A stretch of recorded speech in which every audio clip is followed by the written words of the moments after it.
That 15 minutes or so before shooting time is probably my favorite time of day. Decoys are done, pour a cup of coffee, and just listen.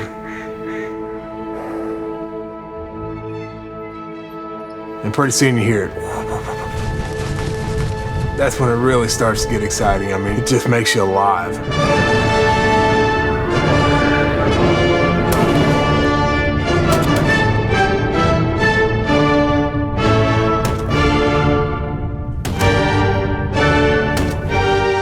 All summer long, working ground, out there sweating, and when it all comes to fruition in the fall, that's what makes it all worth it.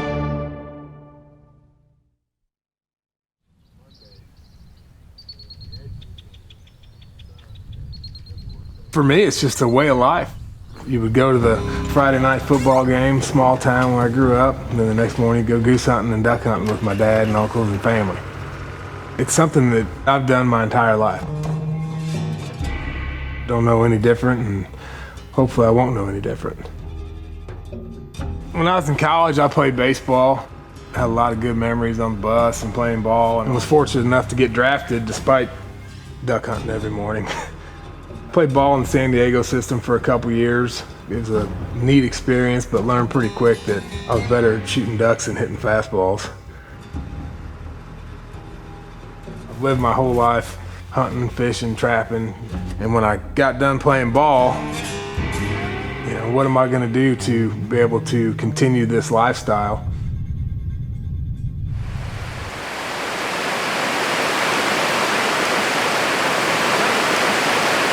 Not going to get much done today, but man, rain makes grain, and we certainly needed it. It's been awful dry around here. This is by far my most stressful time of the year. If we don't have good crops come fall, our duck season is not nearly as good. My whole life I've been ate up with going out with family and friends, hunting, fishing, trapping on the weekends, and my grandfather had a couple of duck clubs that he was a member of on the Illinois River when I was a kid. Spent a lot of time there and loved it. And from then on, I always wanted a place of my own. And that's really kind of how it started for me.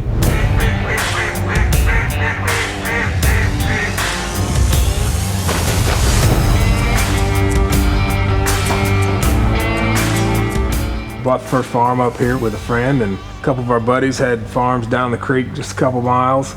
And we started hunting together a lot, and you know, you can only kill, in Missouri, 6 ducks in a day.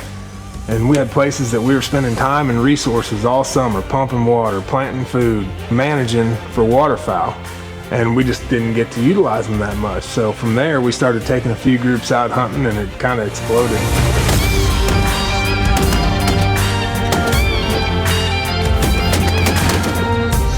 Ooh, that was pretty. The big ball of green wings, been seeing them all morning. That bunch slipped up.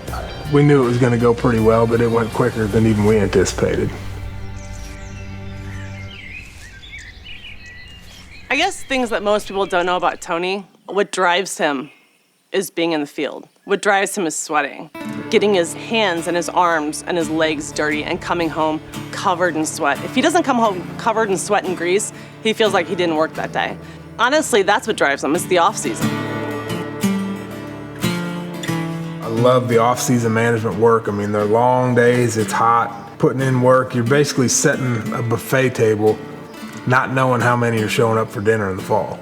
You think you know what it's gonna look like, but you never really do. And then in the fall, when they start rolling in there and you finally see it, I mean, it is so rewarding for me to see.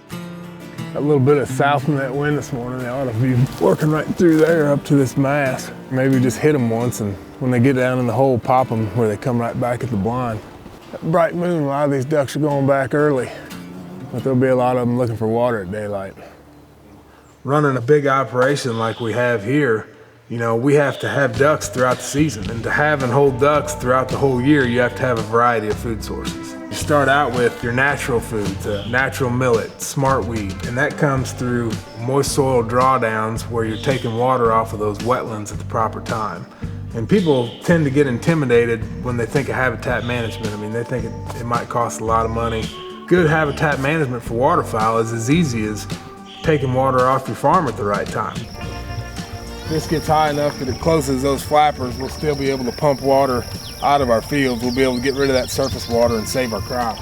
I don't have a degree in this. I've just learned a lot through trial and error. And I used to think that I need to disc up everything and plant it with something. And the first couple, 3 weeks of the season or on a warm up, those ducks are eating bugs. So there's a lot to be said for natural foods that you can manipulate. And then there's also a lot to be said for the crops that we grow. We raise corn and beans. The way I like to do it is I'll plant 40 yards of beans, 80 yards of corn.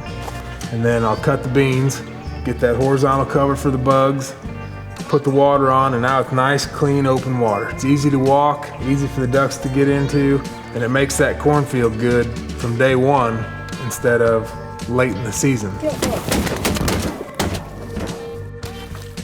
And we certainly shoot a lot of ducks. But that being said, it's not a fraction of 1% of the ducks that we feed and hold throughout the season.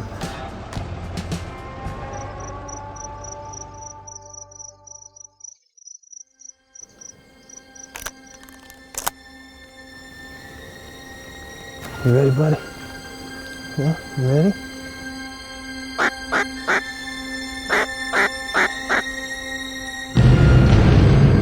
I love watching birds, I love calling to them, and that's my draw to waterfowl hunting, is that it's so interactive. I mean, you're calling those birds into a place they may or may not want to be. I mean, you got ducks, you got the dogs, you got your friends. I mean, it all makes it, for me, the best hunting that there is.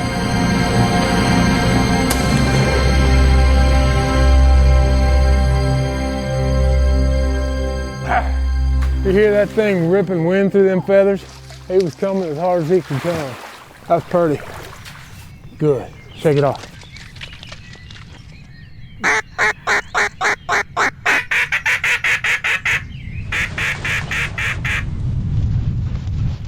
Kill him, kill him. Get him, boy! Woo!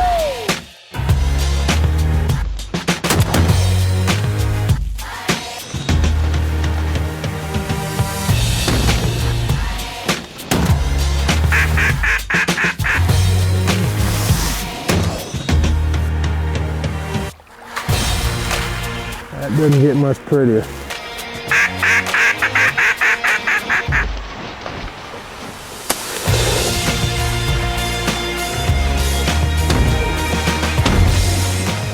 You hear the stories from the old timers. I mean, the sky used to be black with ducks, and boy, you want to see it how it used to be.